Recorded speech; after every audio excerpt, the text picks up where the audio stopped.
Magandang araw kaibigan! Tuloy po kayo sa Felicidad's Channel. Sa mga kwento ng buhay at pag-ibig na hinalukay sa natatagong baul ni Felicidad. Pero bago po tayo magpatuloy, huwag niyo pong kalilimutan na i-like ang video, i-subscribe ang channel, at i-click ang notification bell para lagi kayong updated sa mga parating pa na upload.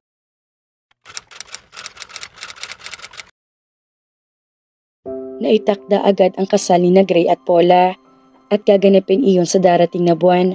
Sa mismong birthday ng bride, isang pribadong kasalan lang ang magaganap sa kagustuhan na rin ng ina ni Paula. Pasensya na kung hindi na ako matutuloy dyan, tita, sabi niya habang kausap sa Skype ang tita Annette niya. Tinamaan ako ng bongga kay Gray, baka hindi na rin ako makatagal dyan sa Amerika kung maiiwan dito sa Pilipinas ang puso ko. Parang engot na ngumisi siya. Naiintindihan ko, Paula, sagot nito. Naisip ko rin naman na hindi tamang iwan mo ang nanay at lolo mo Ingo mo dyan. Lalo pa at mahina ng lolo mo. Oo nga po Iyon din ang sabi ni nanay sa amin ni Gray noong medyo malamig ng ulo niya. Saka baka raw hindi na rin niya kayanin na malayo ako sa kanya. Kahit na lagi akong sinesermonan ni Mader, alam ko naman na love ako noon. Oo naman, kapag may awa ang Diyos, yayayain ko ang Uncle Henry mo na magbakasyon dyan next year. Hay, sana nga'y matuloy kayo. Tita, miss na miss ka na namin. Pagkatapos ng pag-uusap nila ng tiyahin, ay dumating naman si Ellie. Kumusta ang kita? Tanong niya rito. Napahilot ito sa batok. Medyo matumal, kaya gagarahin na muna ako. Gusto mo magkape? Wag na. Dumaan lang ako dito para ibalita sa iyo ang tungkol kay Melay. Anong tungkol sa kanya? Bumuntong hininga ito. Lasing na pumunta sa bahay kagabi. Ang sama ng loob dahil sa nabalitaan ikakasal na kayo ni Gray. Siya naman ang biglang bumuntong hininga. Bakit ba kailangan niya ipagsiksikan ng sarili niya sa taong hindi naman siya gusto? Nagkaroon na siya ng pagkakataon kay Gray. Pero anong ginawa niya? Niloko niya yung tao. Tumanaw sa malayo si Ellie. Iyon din nga sinabi ko sa kanya. Inamin ko rin sa kanya na kahit paano, masakit sa akin ikakasal ka na kay Gray. Pero wala akong ginawa kundi tanggapin ang pagkatalo ko. Napahinga ulit siya ng malalim. Nang ipagtapat niya last week na ikakasal na sila ni Gray, nakita niya ang matinding kirot na bumalatay sa mukha nito. Pero wala itong sinabi kundi best wishes. Kaya lalo niyang hinangaan ito. Sana lang makatagpo agad siya ng isang lalaki magmamahal sa kanya at mamalahan din siya ng tapat at tunay. Saad niya. Sana nga. Tumangong wika nito. Dumaan nga pala ako dito kahapon pero sabi ni Aling Lina naroon ka raw sa bahay ni Gray. Nagsasama na ba kayo? Ha? Hindi Tinulungan ko lang siya maglinis ng bahay. Alam mo naman, sa sobrang conservative si nanay no? Hindi ako nang papayagan na makasama si Gray sa iisang bubong habang hindi pa kami kasal. Kung sabagay, siya nga pala, may a-applyan akong trabaho sa Dubai. Ha? Janitor, salary deduction, mag-a-abroad ka? Kahit paano ay nalungkot siya. Malalayo na naman siya sa isa sa mga pinaka-importanting tao sa buhay niya.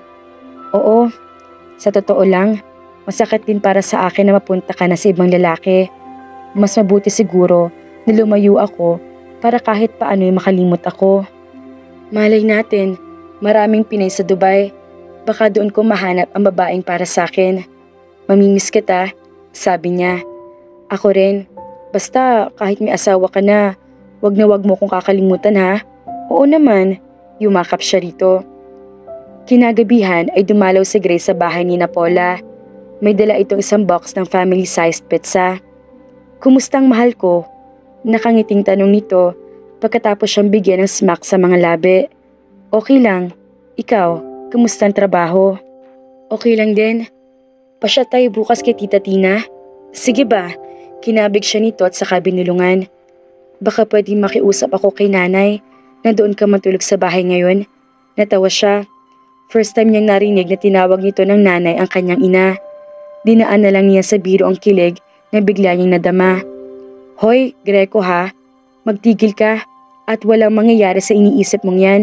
Nagkatawanan sila, pero natigil iyon bigla nang marinig nila ang tinig ni Ellie sa labas ng bahay na parang tataranta. Paula! Paula! Napatuyo siya mula sa sofa at tinungo ang pinto. Nakita niya ang kaibigan na paakyat na sa hagdan. Mababakas ang matinding pag-aalala sa mukha nito. Ellie, bakit? Sumama ka sa akin, Paula. Nasaksak si Melay. Ano?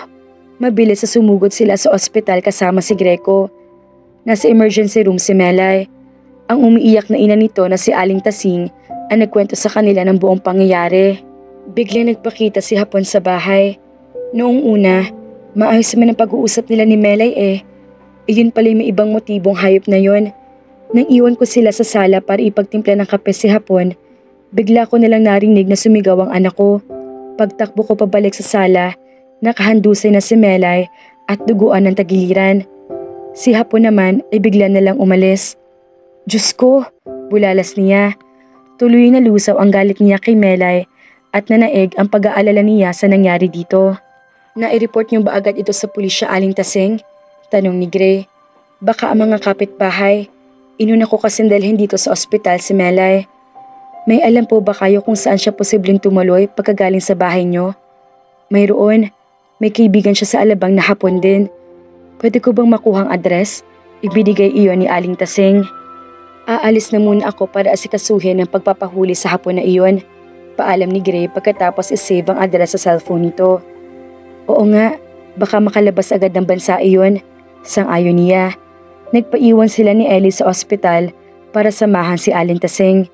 Inabot sila roon ng umaga, bandang alas 8 nang abisuhan sila ng doktor na nagkamalay ng pasyente. Mangiyak-ngiyak siya na makitang kaibigan na nakaratay sa kama.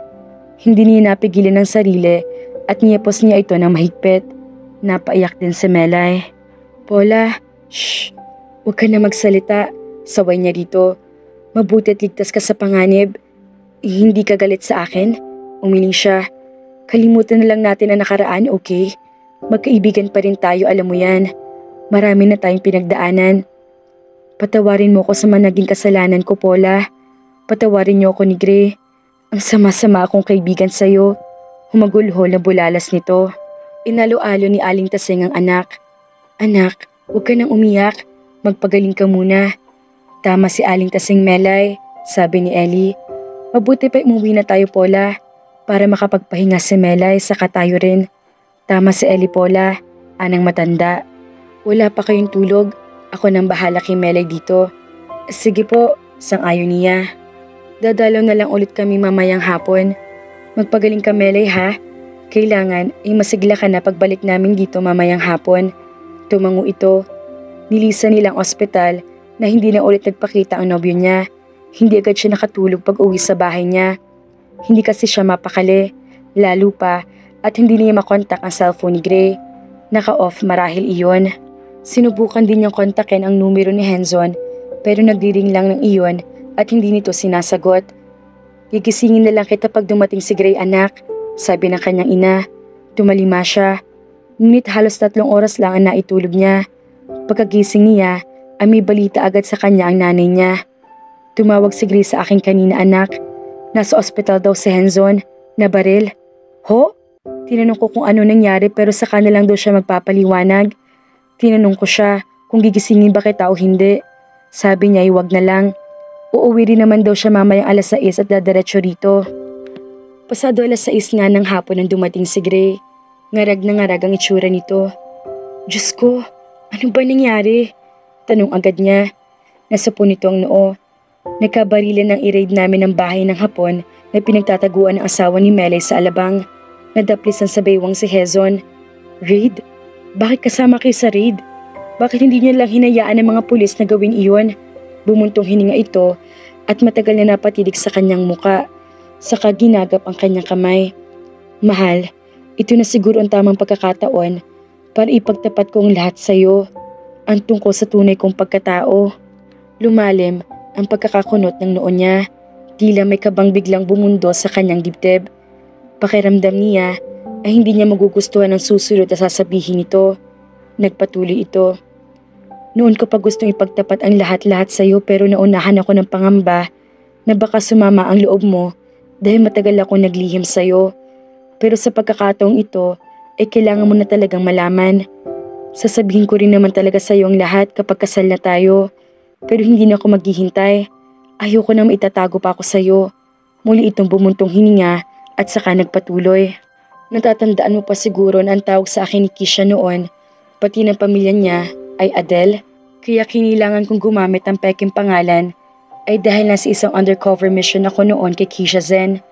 Halos hindi siya kumukurap habang patuloy ito sa pagsasalita. Unti-unti naliwanagan ang isip niya habang nakikinig sa mga sinasabi nito. So, you see, mission ko makipaglapit kay Kisha Zen para makakuha ng impormasyon tungkol sa ex-fiancé niya at sa business partner niyon.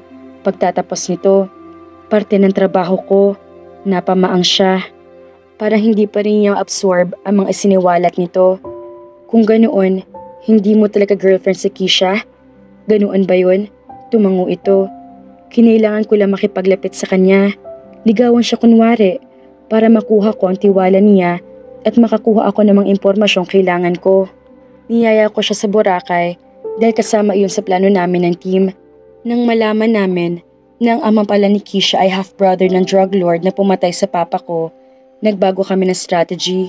Sa gagawin namin, we would be hitting two birds with one stone.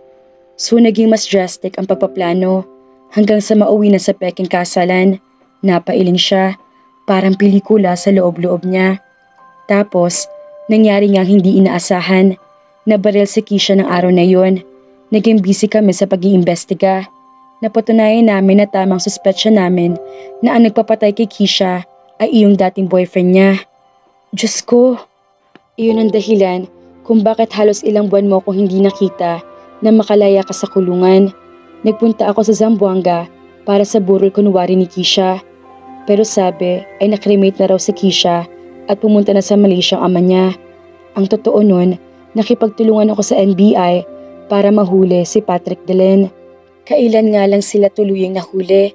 Umamin ang hitman niya, binaril si Kisha sa order ni Delen. Na-drop ng kaso mo, 'di ba? Sa ngayon, ay nakakulong na siya kasama yung business partner niya sa Sulu na supporter ng isang terrorist group.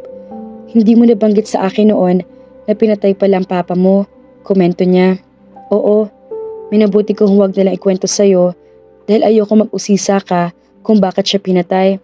Baka kasi hindi ako makatiis at makapagkwento ako sa'yo ng mga bagay na hindi naman dapat malaman ng ibang tao.